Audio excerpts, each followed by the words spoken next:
Hello friends, आज हम objective question series का पार्ट 11 पढ़ने जा रहे हैं। उम्मीद करता हूँ आपने इससे पहले के जो पार्ट 1 to 10 है वो अवश्य देख लिए होंगे। अगर आपने नहीं देखे हैं तो उसके लिंक आपको कमेंट बॉक्स में मिल जाएंगे। अगर आपने इस चैनल को सब्सक्राइब नहीं किया है तो ज़रूर करिए, ताकि आपको हमारे आने वाली हर वीडियो का नोटिफिकेशन सबसे पहले मिल सके। लेट्स स्टार्ट करते हैं। सबसे पहला topic, meaning of branding. Brand क्या है? देखिए, जैसे इसको एक एग्जाम्पल से समझते हैं। जैसे एक इंसान के घर में जब कोई एक बच्चा पैदा होता है तो उसका नामकरण किया जाता है। नामकरण क्यों किया जाता है? ताकि उसको एक आइडेंटिटी मिल सके, उसको एक पहचान मिल सके, जिससे उसे पुकारा जा सके। इसी तरीके से एक मैन्युफैक्चरर जो है, जब वो अपने किसी प्रोडक्ट को लॉन्च करता है तो नेचुरली उसके लिए वो उसको एक ब्रांड नेम देता है। उससे उसका फ़ायदा ये होता है, उसको एक आइडेंटिटी मिलती है, जिससे कि उस प्रोडक्ट की पहचान बन सके। वो प्रोडक्ट जो है अपने अदर प्रोडक्ट से अपने आप को एक अलग आइडेंटिटी प्रोवाइड कर सके, एक अलग सेपरेशन दिखा सके, एक अलग पहचान बना सके। तो ब्रांड है क्या? ब्रांड कोई नाम हो सकता है, कोई शब्द, चिन्ह या डिज़ाइन, या इन सब का कोई कम्बिनेशन हो सकता है, जिसका प्रोनाउंसिएशन हो सकता है, इनकी उच्चारण किया जा सकता है। ब्रांड जो है वो जो जिससे जो मार्केटर है उससे फ़ायदा ये होता है कि वो अपने प्रोडक्ट को अपने कंपटीटर के प्रोडक्ट से अलग दिखा सकता है, उससे अलग सेपरेट कर सकता है। एक और फ़ायदा ये होता है कि ब्रांडिंग के थ्रू जो है प्रोडक्ट की जो सेल है वो इंक्रीज़ होती है। क्यों इंक्रीज़ होती है? क्योंकि जो ब्रांड है वो अपने आप में एक अलग आइडेंटिटी प्रोवाइड करता है, जिससे कस्टमर उसको रीबाय यानी कि रीसेल करने में भी बड़ा हेल्पफुल होता है और कस्टमर को रीबाय करने में हेल्पफुल रहता है। इसके अलावा ब्रांडिंग के थ्रू उसका प्रमोशन करना भी कंपेरेटिवली आसान होता है, क्योंकि उसको आसानी से हम एडवर्टाइज़ कर सकते हैं कि आपको कौन सा प्रोडक्ट ख़रीदना है। तो ये बहुत बड़े बेनिफिट्स होते हैं ब्रांडिंग करने के। तो ब्रांडिंग इसलिए बहुत ज़रूरी हो जाती है, खासकर इंटरनेशनल मार्केटिंग में। डोमेस्टिक मार्केटिंग में हो सकता है आप अपना प्रोडक्ट जो है विदाउट ब्रांड बेच सकें, लेकिन इंटरनेशनल मार्केटिंग में पॉसिबल नहीं है। उसके कई रीज़न हैं। एक तो जो बिजनेस मार्केट है वो काफ़ी लार्ज स्केल है, और दूसरा कंपटीशन का जो लेवल है वो काफ़ी हाई है। इसलिए ज़रूरी हो जाता है इंटरनेशनल मार्केटिंग में कि आप अपने प्रोडक्ट को एक ब्रांड प्रोवाइड करें। वर्ल्ड की बड़ी बड़ी कंपनियां, बहुत टाइम लगता है इस इंटरनेशनल लेवल पे अपने ब्रांड को इस्टेब्लिश करने में। कुछ famous brands just like LG, Samsung, Nokia, Apple, Sony, ये सब इलेक्ट्रॉनिक आइटम्स की फेमस कंपनी है। इसके अलावा कार मैन्युफैक्चरिंग में जस्ट लाइक BMW, टोयोटा, इसके अलावा रेस्टोरेंट्स में मैकडोनल्ड, KFC, इसके अलावा कुछ इंडियन कंपनीज भी आज एक ग्लोबल लेवल पे अपने ब्रांड को इस्टेब्लिश करने में सफल रही हैं, लाइक रिलायंस, भारती एयरटेल एट्सेट्रा। तो ब्रांडिंग बहुत ज़रूरी है। Come to the next topic, that is the meaning of brand mark. Generally जो कंफ्यूज हो जाते हैं पीपल्स कि ब्रांड और ब्रांड मार्क दोनों सेम है, लेकिन ऐसा नहीं है। हालांकि जो ब्रांड है वो काफ़ी एक वाइडर टर्म है, ब्रांड मार्क उसका एक पार्ट है, लेकिन ब्रांड और ब्रांड मार्क में थोड़ा डिफरेंट होता है। ब्रांड मार्क क्या है? ब्रांड मार्क एक सिंबल है, एक चिन्ह है, एक डिज़ाइन है, जिसको बोला नहीं जा सकता। दूसरी ओर ब्रांड जो है वो इन सब का एक कम्बिनेशन है, जिसका उच्चारण किया जा सकता है, इनकी प्रोनाउंसिएशन किया जा सकता है। तो पहला मेन डिफरेंस तो यही है। तो इसलिए जो कंपनी है जो ब्रांड मार्क को काफ़ी लंबे टाइम तक लगती हैं, और ब्रांड मार्क का फ़ायदा ये होता है कि इससे प्रोडक्ट को रिकॉग्नाइज़ करना बड़ा आसान होता है। और ख़ासकर जो हमारे इंडिया जैसा देश है, डेवलपिंग या अंडर डेवलप नेशन, वहाँ पर इलिटरेट पर्सन बहुत ज़्यादा है, उनके लिए ब्रांड मार्क काफ़ी हेल्पफुल होता है। अब जस्ट लाइक जब दिवाली आती है तो नेचुरली हम क्रैकर यूज़ करते हैं। तो जब क्रैकर यूज़ करते हैं तो हमारे देश में सबसे पॉपुलर क्रैकर ब्रांड है कोक। तो एक कोई भी इलिटरेट पर्सन भी है, जब वो बाज़ार जाएगा और वो ख़रीद के लाएगा, तो नेचुरली तो उस कोक सिंबल को देख के, उस कोक मार्क को देख के वो आसानी से पहचान सकता है कि वो किस कंपनी का प्रोडक्ट ख़रीद रहा है। तो ब्रांड मार्क काफ़ी हेल्पफुल होता है। बहुत फेमस ब्रांड, अलग अलग कंपनियां हैं जो इन्होंने अपने ब्रांड मार्क बना रखे हैं। जैसे आपने डालडा घी के बॉक्स पे देखा होगा, एक ट्री का सिंबल होता है। इसी तरीके से जो एयर इंडिया है उसमें महाराजा का सिंबल है। इसके अलावा आपने एप्पल फ़ोन का देखा होगा, जिसमें एप्पल का एक छोटा सा पार्ट साइड से कटा हुआ होता है। तो अलग अलग कंपनियां डिफरेंट ब्रांड मार्क यूज़ करती हैं। इसी तरीके से रिलायंस कंपनी, HDFC बैंक, सबके अपने अपने एक ब्रांड मार्क है। Come to the next topic, that is the essential features of brand. क्या जरूरत जो मेन फीचर्स हैं ब्रांड की। Number 1, short and simple. जहाँ तक हो सके ब्रांड जो है काफ़ी शॉर्ट और सिंपल होना चाहिए, यानी कि उसको आसानी से बोला जा सके। वो इतना टिपिकल नहीं होना चाहिए जिससे बोलने में जो कस्टमर है वो हेजिटेट करे।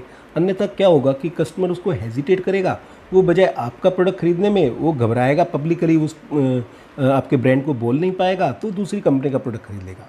इसलिए ब्रांड नेम ऐसा होना चाहिए जो बहुत ईजिली प्रोनाउंस किया जा सके, जिसे छोटा, बड़ा, बूढ़ा, जवान, चाहे शहरी आदमी है, चाहे विलेजर्स है, कोई भी पढ़ा लिखा या इलिटरेट उसे आसानी से बोल सके। तो उससे बड़ा फ़ायदा रहता है कंपनी को। Second, unique.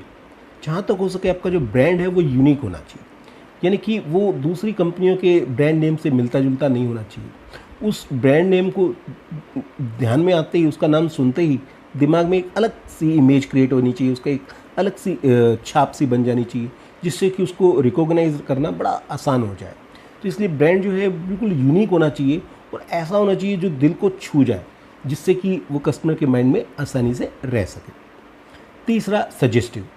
जहाँ तक हो सकता है ब्रांड जो है वो सजेस्टिव होना चाहिए, यानी कि ब्रांड से ही पता चल जाना चाहिए जिस प्रोडक्ट को हम बाय करने जा रहे हैं उसका क्या मेन पर्पस है। कुछ एक एग्जांपल हम ले सकते हैं, जैसे मिस्टर वाइट, ये डिटर्जेंट पाउडर का है। इससे पता है कि मिस्टर वाइट है तो ये क्या प्रोवाइड करेगा, नेचुरली बात है सफ़ेदी प्रोवाइड करेगा। ऐसे गुड नाइट रिफिल, अब पता है गुड नाइट मतलब रात्रि, शुभ रात्रि, यानी कि उसका यूज़ कब किया जाएगा, नाइट के टाइम किया जाएगा। इसी तरीके से स्लीप वेल मैट्रेस, यानी कि स्लीप वेल गद्दे, अब उनका किस लिए, स्लीप वेल, यानी कि जो अच्छी निंद्रा प्रोवाइड करें। इसी तरीके से बहुत फेमस प्रोडक्ट है हाजमोला, अब उसका नेम ही बता रहा है हाजमोला, यानी कि वो हाजमे के लिए काफ़ी हेल्पफुल रहेगा। Come to the next topic, that is the different brand strategy. अलग अलग कंपनी जो है वो अलग अलग ब्रांड स्ट्रेटजी यूज़ करते हैं। यहाँ पर हम कुछ एक ब्रांड स्ट्रेटजी डिस्कस करेंगे। Number 1, multiple brand strategy. Multiple brand strategy जो है जनरली लार्जर कंपनियाँ यूज़ करती हैं। ये वो कंपनियाँ यूज़ करती हैं जिनका मकसद जो होता है वो हर एक सेगमेंट को सर्विस प्रोवाइड करना होता है, यानी कि वो एक लोअर सेगमेंट के लिए भी प्रोडक्ट प्रोवाइड करते हैं, अपर सेगमेंट के लिए भी प्रोवाइड करते हैं और मिडिल सेगमेंट के लिए भी प्रोवाइड करते हैं। ऐसी कंपनियां जो है अपने हर एक प्रोडक्ट को एक अलग ब्रांड नेम देती है, यानी कि उनकी एक पर्टिकुलर प्रोडक्ट लाइन में जितने भी प्रोडक्ट हैं उन सबको एक सेपरेट नाम दिया जाता है। इसको हम एक ग्रेट एग्जांपल से समझ सकते हैं, just like Hindustan Unilever limited. वो सोप भी बनाती है, शैम्पू भी बनाती है और अपने हर एक प्रोडक्ट को एक अलग ब्रांड प्रोवाइड करती है। एग्जाम्पल हम सोप का लेते हैं, उसके कई सोप्स हैं, लगभग 60 या 70 टाइप्स के वो सोप्स बना रही है, जिसमें से कुछ famous Lux, Lifebuoy, Rexona, Breeze, Dove, Pears, ये कुछ फेमस उसके जो सोप्स हैं। अब जिसमें से जो स्टार्टिंग के जैसे लक्स, लाइफ बॉय, ब्रीज, ये जो है generally lower to middle segments के लिए हैं। दूसरी ओर पियर्स, डव, ये हायर सेगमेंट्स के लिए हैं। तो यानी कि जो कंपनी है वो दोनों सेगमेंट्स को टच करना चाहती है, लोअर सेगमेंट्स को भी, मिडिल सेगमेंट्स को भी और अपर सेगमेंट्स को, किसी भी सेगमेंट के लिए छोड़ना नहीं चाहती। और इसका एक और बेनिफिट भी होता है, अगर मान लीजिए कोई प्रोडक्ट फेल हो जाता है तो उसका जो इम्पैक्ट है वो दूसरे पे नहीं पड़ता। क्यों? क्योंकि हर एक प्रोडक्ट का अपना एक अलग ब्रांड है। अगर वो ब्रांड फेल होता है तो उसका जो नुकसान है या उसका कोई बैड इमेज है वो किसी दूसरे प्रोडक्ट पर नहीं जाती। मतलब इसके लिए जो है एक दिक्कत ये आती है कि इसके लिए एक्सपेंस बहुत करना पड़ता है, खर्चा बहुत ज़्यादा आता है, तो केवल लार्ज स्केल की कंपनियां इसको अडॉप्ट कर सकती हैं। सेकंड आता है single brand strategy. Single brand strategy में जो कंपनी है वो अपने एक ही ब्रांड को यूज़ करती है अपने सभी प्रोडक्ट्स के लिए, यानी कि वो जो भी प्रोडक्ट लॉन्च करती है उसी एक पर्टिकुलर ब्रांड पे अंडर में उसको प्रोडक्ट को लॉन्च किया जाता है। इसका एक गुड एग्जांपल हम LG को ले सकते हैं। LG अपने सभी प्रोडक्ट्स LG ब्रांड के अंडर में लॉन्च करती है। इसका फ़ायदा क्या होता है? इसका फ़ायदा ये होता है कि इससे जो प्रमोशन खर्चे हैं वो बहुत बच जाते हैं, क्योंकि एडवर्टीज़मेंट में कस्टमाइजेशन नहीं करना पड़ता। सेम एडवर्टीज़मेंट आप वर्ल्ड में कर सकते हैं, तो इससे कंपनी को बहुत फ़ायदा होता है। लेकिन इसमें एक नुकसान भी है।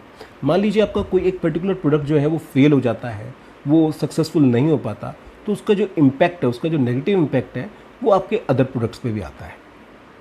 इसके अलावा जो कंपनियां सिंगल ब्रांड स्ट्रेटजी यूज़ करती हैं अगर वो कंपनी के नेम को यूज़ करती हैं तो उसको हम कॉर्पोरेट ब्रांड कहते हैं। क्या कहते हैं? Corporate brand. ये शॉर्ट क्वेश्चंस में अलग से भी आ सकता है, इसलिए ज़रूर पता होना चाहिए कि कॉर्पोरेट ब्रांड किसे कहते हैं। तो जब कंपनी अपने नेम का प्रयोग करती है, जस्ट लाइक एलजी कंपनी है और एलजी ब्रांड है, तो इसे हम कॉर्पोरेट ब्रांड कह सकते हैं। इसी तरीके से सैमसंग कंपनी भी है और सैमसंग ब्रांड भी है, तो ये कॉर्पोरेट ब्रांड का एग्जाम्पल है। नेक्स्ट थर्ड आता है trading up and trading down brand strategy. ये भी शॉर्ट क्वेश्चंस के लिए बहुत इंपॉर्टेंट हो सकता है, अलग से इसके ऊपर शॉर्ट क्वेश्चंस आ सकता है।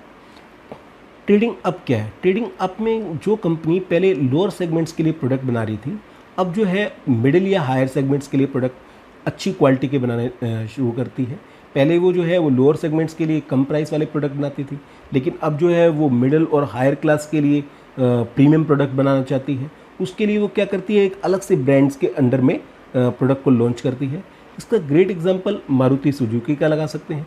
मारुति सुजुकी जो पहले कार बनाती थी वो लोअर और मिडिल सेगमेंट्स के लिए बनाती थी, आजकल वो एसयूवी बनाने लगी, just like Maruti Brezza, Maruti Baleno, ये एसयूवी सेगमेंट्स के हैं। तो अब वो भी जो है एक अपर सेगमेंट्स के लिए प्रोडक्ट बनाने लगी, तो इसे हम कहते हैं ट्रेडिंग अप। ट्रेडिंग डाउन क्या होता है? ट्रेडिंग डाउन इससे अपोजिट होता है, यानी कि कोई कंपनी पहले हायर सेगमेंट या मिडिल सेगमेंट के लिए प्रोडक्ट बनाती थी और अब जो है वो लोअर सेगमेंट के लिए प्रोडक्ट बनाने लगती, तो इसे हम कहते हैं ट्रेडिंग डाउन। इसका एक great example Procter and Gamble है। प्रॉक्टर एंड गैम्बल ने पहले अपना एक हायर सेगमेंट्स के लिए प्रोडक्ट जो है एरियल वॉशिंग पाउडर यूज़ किया, लेकिन उसके बाद जो है उसने लोअर सेगमेंट्स के लिए अलग से एक प्रोडक्ट लॉन्च किया, दैट इज़ टाइड। तो यानी कि इसे हम क्योंकि लोअर सेगमेंट्स के लिए लोअर प्राइस का प्रोडक्ट लॉन्च किया, इसी को हम ट्रेडिंग डाउन कहेंगे। Come to the next topic, that is importance of branding in international marketing. क्या फ़ायदे हैं ब्रांडिंग के? सबसे पहले बेसिस ऑफ आइडेंटिफिकेशन। जो ब्रांडिंग है वो प्रोडक्ट की आइडेंटिफिकेशन करने में बड़ा हेल्पफुल होता है, क्योंकि ब्रांडिंग के थ्रू एक प्रोडक्ट को अपना एक नेम मिलता है, जिससे प्रोडक्ट को आसानी से रिकॉग्नाइज किया जा सकता है। इसी के थ्रू जो है एक कंपनी अपने प्रोडक्ट को प्रमोट करती है। अगर मान लीजिए ब्रांडिंग नहीं होती तो कंपनी क्या कहेगी? मान लीजिए एक मोबाइल बनाने वाली कंपनी वो कहेगी मोबाइल खरीदो, तो कस्टमर कौन सी कंपनी का मोबाइल खरीद के आएगा ये तो हमें पता नहीं। इसलिए हर एक कंपनी अपने पर्टिकुलर ब्रांड का नाम बता के कहती है कि इस पर्टिकुलर ब्रांड का मोबाइल खरीदो या इस पर्टिकुलर ब्रांड का टीवी खरीदो। तो यानी कि जो ब्रांडिंग है वो आइडेंटिफिकेशन में हेल्प करता है। दूसरा, मीडियम ऑफ प्रमोशन। अब प्रमोशन करना भी बड़ा आसान है, क्योंकि जो प्रोडक्ट जो है जिसको एक ब्रांड प्रोवाइड हो जाता है उसको आसानी से प्रमोट किया जा सकता है। अगर मान लीजिए एडवर्टीजमेंट करना है तो नेचुरल बात है उसमें ब्रांडिंग का यूज़ बड़ा हेल्पफुल होगा, वरना हम किस प्रोडक्ट को कहेंगे। अब जस्ट लाइक हम एक एग्जांपल लेते हैं कि जैसे कुछ एक प्रोडक्ट है जिसमें ब्रांडिंग अभी भी पॉपुलर नहीं हो पाई है या अभी भी ब्रांडिंग की नहीं गई है, जस्ट लाइक एग्स। तो जब एग्स की ऐड आती है तो ये कहा जाता है एग्स खरीदिए, ये नहीं कहा जाता कि इस कंपनी का या इस ब्रांड का खरीदिए। लेकिन जो बाकी प्रोडक्ट्स हैं, चाहे वो आटा है या साबुन है या शैम्पू है या टूथपेस्ट है, जो भी कंपनी वो कहती है वो पर्टिकुलर कहती है कि आप हमारे ब्रांड का प्रोडक्ट खरीदिए। तो यानी कि जो ब्रांडिंग है वो उसको एडवर्टाइज करना भी काफ़ी हेल्पफुल होता है। Third, basis of repeat sales. Repeat sale में बड़ा हेल्पफुल होता है, क्योंकि जिस प्रोडक्ट को आप ब्रांड दे देते हैं उसको आइडेंटिफाई करना बड़ा आसान होता है। कंज्यूमर अगर उस प्रोडक्ट से बड़ा सेटिस्फाई होता है तो अगली बार वो उस प्रोडक्ट को बाय कर सकता है। अगर अदरवाइज मान लीजिए अनब्रांडेड है, नॉन ब्रांडेड प्रोडक्ट है, फॉर एग्जांपल मान लीजिए एक हाउसवाइफ एक शॉपकीपर से राइस खरीद के आती है और वो उसको बहुत पसंद आते हैं, नेक्स्ट टाइम फिर वो राइस खरीदने जाती है तो वो उसी टाइप का राइस मांगती है, लेकिन उसका कोई ब्रांड नहीं है, तो शॉपकीपर कैसे वही सेम क्वालिटी का राइस प्रोवाइड कर पाएगा। लेकिन मान लीजिए वो किसी पर्टिकुलर ब्रांड, फॉर एग्जांपल हम दावत का एग्जांपल ले लेते हैं, वो दावत बासमती राइस लेती है, तो वो नेक्स्ट टाइम भी एक पर्टिकुलर कह सकती है ना कि उसके दावत बासमती राइस चाहिए। तो ये जो है रिपीट सेल करने में बड़ा हेल्पफुल होता है, जिससे कंपनी की सेल इंक्रीज होती है। ना the branding problems in international marketing. कुछ प्रॉब्लम्स भी फेस करनी पड़ती हैं। सबसे पहले difficult for small scale international marketing. जो स्मॉल स्केल इंटरनेशनल मार्केटर हैं, जो छोटे छोटे बिजनेसमैन हैं जो इंटरनेशनल लेवल पे बिजनेस करते हैं, उनके लिए बड़ा मुश्किल होता है एक ब्रांड को इस्टेब्लिश करना, क्योंकि ब्रांड को इस्टेब्लिश करने में बहुत सारा पैसा खर्च होता है, बहुत सारी मनी खर्च होती है, तो उनके लिए इतना आसान नहीं होता। और फिर ब्रांड एक पर्टिकुलर डे या एक थोड़े टाइम में ही इस्टेब्लिश नहीं होता, इसको इस्टेब्लिश करने में टाइम भी बहुत ज़्यादा लगता है। तो एक स्मॉल कंपनी के लिए इतनी अफोर्डेबिलिटी नहीं होती कि वो आसानी से ब्रांड को इस्टेब्लिश कर सके। Second, foreign distributor resist the use of exporters brand. खासकर जो फेमस डिस्ट्रीब्यूटर्स हैं जिनकी बाज़ार पर बहुत ज़्यादा पकड़ है, वो जनरली एक्सपोर्टर के ब्रांड को बेचने में हेजिटेट करते हैं और वो चाहते हैं कि मार्केट पे उनकी जो पकड़ है वो बनी रहे और वो चाहते हैं कि प्रोडक्ट जो है वो उनके ब्रांड के अंडर में बाज़ार में बेचा जाए। तो खासकर अगर मान लीजिए आप ऐसे नेशन में एंट्री कर रहे हैं जहाँ पर कुछ डिस्ट्रीब्यूटर जो है काफ़ी डोमिनेटिंग सिचुएशन में है, तो वहाँ पर आप अपना ब्रांड्स के थ्रू प्रोडक्ट को बेचने में काफ़ी टिपिकलिटी आती है। थर्ड आता है हेट्रोजीनियस कल्चर वेरिएबल्स। जो पूरा वर्ल्ड है ये अलग अलग सेगमेंट्स में बैठा हुआ है और इन हर वर्ल्ड का जो कल्चर है वो काफ़ी डिफरेंट है। डिफरेंट लैंग्वेज है, डिफरेंट रिलीजन है, डिफरेंट कस्टम्स हैं, कंज्यूमर के टेस्ट प्रेफरेंसेस उसमें भी काफ़ी डिफरेंस है, कंज्यूमर का जो परचेजिंग बिहेवियर है वो भी डिफरेंट है। तो इस डिफरेंशियल्स की वजह से, इतनी हेट्रोजीनियस कल्चर्स की वजह से एक ग्लोबल ब्रांड को इस्टेब्लिश करना इतना आसान नहीं होता। उसमें बहुत टाइम लगता है, बहुत ज़्यादा परेशानी आती है, बहुत ज़्यादा दिक्कत आती है, बहुत ज़्यादा अमाउंट भी खर्च होता है। Come to the next topic, know the meaning of packaging. Packaging क्या है? देखिए, पैकेजिंग को एक सिंपल लैंग्वेज में समझें तो पैकेजिंग एक लपेटने वाला रैपर या कंटेनर है जिसमें हम प्रोडक्ट को रैप करते हैं, यानी कि सेव करते हैं, सुरक्षित रखते हैं। शुरुआत में जो पैकेजिंग का मकसद था वो उसके लिए सेफ्टी था, लेकिन आजकल जो पैकेजिंग है वो खाली सेफ्टी ही पर्पज़ नहीं रहा, वो प्रमोशन का भी एक पार्ट रहा है। पैकेजिंग के थ्रू जो है एक जो मार्केटर है वो अपने प्रोडक्ट को अपने कंपटीटर के प्रोडक्ट से अलग आइडेंटिफाई कर सकता है, अलग रिकॉग्नाइज कर सकता है। इसके अलावा पैकेजिंग जो है वो रीसेल में बड़ा हेल्पफुल होता है, क्योंकि पैकेजिंग खुद अपने आप में एक प्रमोशन का काम करता है। एक अच्छी पैकेजिंग को देखकर कंज्यूमर खुद प्रोडक्ट के प्रति अट्रैक्ट होता है, तो पैकेजिंग जो है वो रीसेल में भी काफ़ी हेल्पफुल होता है। इसके अलावा पैकेजिंग के थ्रू जो है गुड्स को एक जगह से दूसरी जगह ट्रांसपोर्टेशन करना भी काफ़ी हेल्पफुल रहता है। इसके अलावा जो पैकेजिंग के बिना लेबलिंग तो पॉसिबल ही नहीं है, तो पैकेजिंग होने के बाद ही लेबलिंग हो सकती है जिस पर डिफरेंट इन्फॉर्मेशन प्रोवाइड की जाती हैं, यानी कि मैन्युफैक्चरर का नेम, मैन्युफैक्चरर का manufacturing date, batch number, expiry date, etcetera etcetera. Now come to the next topic, that is the importance of packaging. International marketing में पैकेजिंग की इम्पोर्टेंस बहुत ज़्यादा बढ़ जाती है।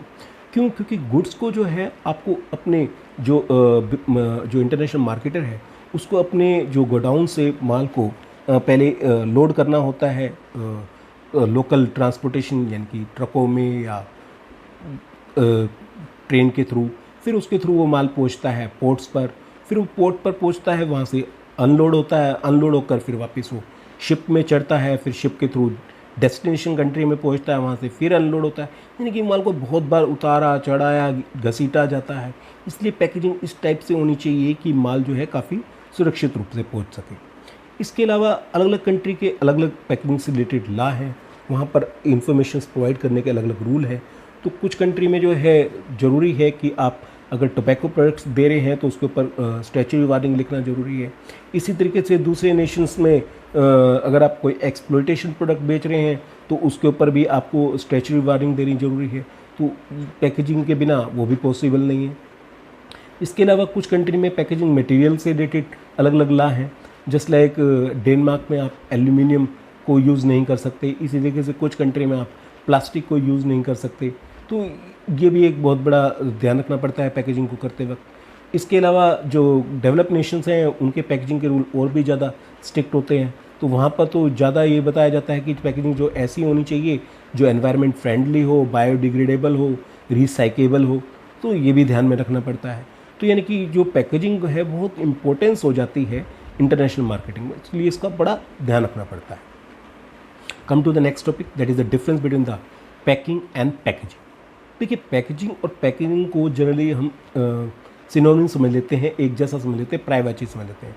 हम समझते हैं कि दोनों एक जैसे हैं, लेकिन वास्तव में इनमें डिफरेंस होता है। पैकिंग जो है वो प्रोडक्ट का एक पार्ट है। जहाँ तक सवाल है पैकेजिंग, इसका मकसद जो होता है वो ट्रांसपोर्टेशन में हेल्प करना है।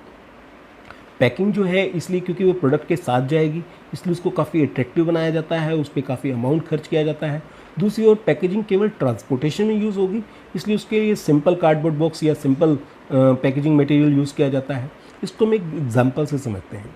जस्ट लाइक जब आप एक टूथपेस्ट खरीद के लाते हैं, तो टूथपेस्ट खरीद के लाते हैं तो एक कार्डबोर्ड बॉक्स में एक छोटी सी डब्बी के अंदर होता है जिसको आप टूथपेस्ट के साथ लेके आते हैं। तो वो तो है एग्जाम्पल ऑफ पैकिंग। जहाँ तक सवाल है पैकेजिंग का, अगर मान लीजिए किसी दुकानदार को 100 पैकेट्स खरीद के लाने हैं, 100 टूथपेस्ट खरीद के लाने हैं, तो नची बात है 100 टूथपेस्ट हाथ में तो उठा नहीं सकता। उसके लिए कार्डबोर्ड बॉक्स में वो 100 टूथपेस्ट रखे जाएंगे, उस कार्डबोर्ड बॉक्स को फिर पैक किया जाएगा। तो वो जो कार्डबोर्ड बॉक्स है जिसमें 100 टूथपेस्ट रखे हुए हैं वो पैकेजिंग है, इसलिए उसको इतना अट्रैक्टिव नहीं बनाया जाता। उसको सिर्फ इस तरीके से बनाया जाता है कि उसको हैंडल करना या ट्रांसपोर्टेशन करना आसान हो। Come to the next topic, that is the functions of packaging. सबसे पहला आता है प्रोटेक्शन। यस, पैकेजिंग का जो मेन फंक्शन है वो प्रोडक्ट को प्रोटेक्ट करना है। प्रोडक्ट को प्रोटेक्ट करने से मतलब ये है कि इस तरीके से होना चाहिए कि जो आपका प्रोडक्ट है वो सुरक्षित रह सके, यानी कि उसकी जो फ्रेशनेस है, उसकी जो ताजगी है, उसका जो स्वाद है, उसमें टेस्ट जो है वो चेंज ना आए। इसके अलावा वो कीड़े मकोड़ों से बचा रहे, दीमक फंगस से बचा रहे, इनकी प्रोडक्ट जो है वो किसी तरीके से ख़राब ना, उसको प्रोटेक्ट करना है। क्योंकि काफ़ी नमी होती है, मॉइस्चर्स जो होते हैं या हीट हो सकती है, जिसकी वजह से आपका प्रोडक्ट जो है ख़राब होता है। तो इसलिए प्रोडक्ट को इस तरीके से पैकेज किया जाता है कि वो ख़राब ना हो। जस्ट लाइक सी प्रोडक्ट्स के लिए हम थर्माकोल आइस बॉक्स का यूज़ करते हैं ताकि वो ख़राब ना हो। इसी तरीके से जो टूटने फूटने वाले हैं उनके लिए हम अलग तरीके के प्रोडक्ट्स यूज़ करते हैं। तो यानी कि इसका मेन मकसद होता है कि प्रोडक्ट को प्रोटेक्ट करना। Second, convenience in handling. देखिए, पहले भी डिस्कस किया जा चुका है कि इंटरनेशनल मार्केटिंग में प्रोडक्ट को इधर से उधर ट्रांसफ़र करने में बहुत बार उतारा चढ़ाया जाता है, घसीटा जाता है। शिप पर पहले अपलोड करना, फिर उसको अनलोड करना। तो इसलिए आपकी जो पैकेजिंग है वो इस टाइप से होनी चाहिए कि वो प्रोडक्ट को आसानी से सेफ पहुंचाया जा सके। इसके लिए अलग अलग मटेरियल्स को यूज़ किया जा सकता है जिससे कि वो मॉइस्चर से बचाया जा सके, उसको टूटने फूटने से बचाया जा सके। इसलिए अलग अलग पैकिंग मटेरियल यूज़ किए जाते हैं उस प्रोडक्ट के नेचर को ध्यान में रख के। थर्ड आता है फैसिलिटेट्स लेबलिंग। ध्यान रहे, बिना पैकेजिंग के जो है लेबलिंग पॉसिबल ही नहीं है। इसलिए पैकेजिंग इस टाइप से होनी चाहिए जिस पे आसानी से लेबलिंग की इन्फॉर्मेशन दी जा सके, क्योंकि अगर पैकेजिंग सही ढंग से नहीं की तो उस पर लेबल भी सही ढंग से नहीं लगाया जा सकता। लेबलिंग पे कुछ मेन इंपॉर्टेंट इन्फॉर्मेशन देनी होती है, जस्ट लाइक मैन्युफैक्चरर का name, manufacturing date, batch number, expiry date, ingredients यानी कि उस प्रोडक्ट को बनाने में क्या क्या कंटेंट्स यूज़ हुए हैं, क्या क्या चीज़ यूज़ हुई है। इसके अलावा कुछ प्रोडक्ट पर स्टैचुटरी वार्निंग देनी होती है, जैसे put it away from children, बच्चों से इसे बचा के रखिए, या फिर smoking is injurious to health. तो ऐसी अगर स्टैचुटरी वार्निंग है तो वो भी देनी पॉसिबल। तो इसलिए पैकेजिंग इस टाइप से की जानी चाहिए कि उस पर आसानी से लेबलिंग की जा सके। Come to the next topic, the packaging consideration in international marketing. Packaging करते वक्त किन किन पॉइंट्स को ध्यान में रखना चाहिए। सबसे पहले लीगल रेगुलेशंस। देखिए, अलग अलग कंट्री के अलग अलग लीगल रेगुलेशंस हैं, उनको ध्यान में रख के ही हमें गुड्स को पैकेज किया जाना चाहिए। अब ये लीगल रेगुलेशंस रिगार्डिंग किस हैं, जनरली ये मटेरियल यूज़ यानी कि पैकेजिंग में किस मटेरियल को यूज़ कर सकते हैं, उसके क्या सेफ्टी स्टैंडर्ड्स हैं, या उस पर क्या इन्फॉर्मेशन प्रोवाइड किया जाना है, इससे रिलेटेड है। अब कुछ कंट्री में जो है प्लास्टिक्स पर बैन है, कुछ कंट्री में जैसे बताया था पहले डेनमार्क में एल्यूमिनियम पर बैन है। तो हमें उस चीज़ का ध्यान रखना चाहिए कि हमें किस मटेरियल को यूज़ कर सकते हैं और किस मटेरियल को यूज़ नहीं कर सकते, उसको ध्यान में रख के हमें पैकेजिंग करनी चाहिए। Second, recyclable. खासकर जो डेवलप नेशन है वहाँ पर पैकेजिंग के रूल बहुत ही स्ट्रिक्ट हैं।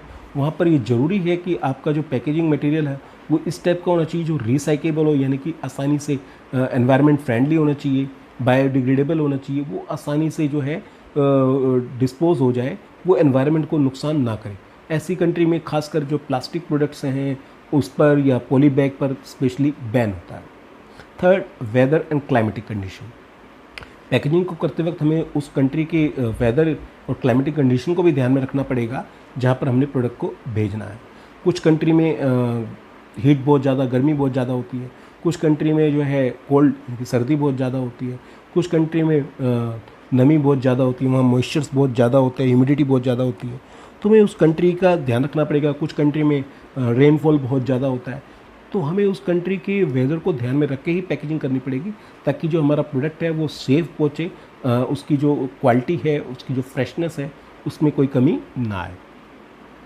कम to the next topic, that is the types and methods of packaging.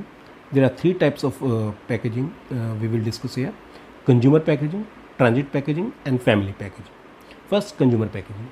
जैसे इसका नाम है कंज्यूमर पैकेजिंग, यानी कि ये पैकेजिंग का वो पार्ट है जो कंज्यूमर के पास जाता है, फाइनली जो कंज्यूमर है जो उसको यूज़ करता है। इसलिए जो पैकेजिंग है वो अलग अलग साइज़ में होनी चाहिए, यानी कि small size, medium size, large size, अलग अलग साइज़ में इसको पैक किया जाता है ताकि कंज्यूमर अपनी रिक्वायरमेंट के अकॉर्डिंग प्रोडक्ट को बाय कर सके। इसके अलावा जो पैकेजिंग इस टाइप से की जानी चाहिए कि जो प्रोडक्ट को यूज़ करने के बाद उसको बचे हुए पार्ट को कंज्यूमर है आसानी से उसको संभाल सके, उसको कंटेन कर सके। खासकर जैसे आपने देखा होगा तेल की बोतल्स या शैम्पू की बोतल इस टाइप के आती हैं कि जिसे कंज्यूमर है थोड़ा सा यूज़ करने के बाद बचे हुए को आसानी से सेफ रख सके। तो ये ज़रूरी हो जाता है कि ये अलग अलग साइज़ में हो और बड़े इजीली कन्वीनियंट में हो। खासकर शैम्पू, तेल, टूथपेस्ट, फेस वॉश अलग अलग साइज़ में आते हैं और इस टाइप से आते हैं कि कंज्यूमर उसको यूज़ करने के बाद बचे हुए को आसानी से सेव कर सके। नेक्स्ट आता है आपका ट्रांजिट पैकेजिंग। जैसे इसका नाम है ट्रांजिट पैकेजिंग, यानी कि ट्रांजिट में हेल्प करेगा। ये पैकेजिंग जो है कंज्यूमर पैकेजिंग की तरह अट्रैक्टिव नहीं बनाई जाती। इसका जो मकसद होता है इस टाइप से प्रोडक्ट को पैक करना कि उसे एक डेस्टिनेशन से दूसरे डेस्टिनेशन पर ले जाना बड़ा आसान हो। इसलिए पैकेजिंग इस टाइप से की जाती है कि जो प्रोडक्ट है वो काफ़ी सुरक्षित रह सके, मजबूत पैकेजिंग की जाती है और प्रोडक्ट के नेचर के अकॉर्डिंग पैकेजिंग की जाती है। अगर इंजीनियरिंग प्रोडक्ट्स है तो उसमें वुडन बॉक्सेस का यूज़ किया जाता है, या फिर सी प्रोडक्ट्स है तो उसमें थर्माकोलाइज बॉक्स का यूज़ किया जाता है। यानी कि इस तरीके से पैक किया जाता है कि प्रोडक्ट जो है एक डेस्टिनेशन से दूसरी डेस्टिनेशन पे आसानी से पहुंच सके। Third, family packaging. Family packaging इस टाइप से होती है जिसमें जो मैन्युफैक्चरर है अपने सभी प्रोडक्ट्स के लिए एक जैसा पैकेजिंग मटेरियल, यानी उनका कलर, डिज़ाइन, शेप लगभग एक जैसा होता है। इसका बेनिफिट ये होता है कि कोई भी जो कंज्यूमर है उस प्रोडक्ट को जब बाय करता है तो आसानी से मैन्युफैक्चरर को पहचान सकता है, क्योंकि उसने मैन्युफैक्चरर के पहले भी प्रोडक्ट यूज़ किए हैं तो वो आसानी से उसको पहचान सकता है। तो इसलिए जो मैन्युफैक्चरर है उसको भी बड़ा बेनिफिट होता है। जब वो कोई नया प्रोडक्ट लॉन्च करता है तो उसको अपनी पिछली पैकेजिंग, यानी कि पिछली जो गुडविल है उसका बेनिफिट भी उस नए प्रोडक्ट को मिलता है। तो ये फैमिली पैकेजिंग को बड़ा ध्यान से समझिएगा क्योंकि इस पर अलग से एक क्वेश्चन आ सकता है। Thank you for watching this wonderful video. अगर आपने इस चैनल को सब्सक्राइब नहीं किया है तो ज़रूर करिए। अगर आपको वीडियो पसंद आई है तो इसको ज़रूर लाइक करिए। आप इस वीडियो को अपने दोस्तों के साथ शेयर करिए और न केवल अपने ही कॉलेज के दोस्तों के साथ शेयर करिए बल्कि अदर कॉलेज के दोस्तों के साथ भी शेयर करिए। आज हमने जो टॉपिक डिस्कस किए हैं इससे रिलेटेड आपको कोई भी दिमाग में क्वेश्चंस है तो आप उसको डाल सकते हैं कमेंट बॉक्स में। हम पूरी कोशिश करेंगे आपके क्वेश्चंस के आंसर तुरंत दे सकें। Thank you.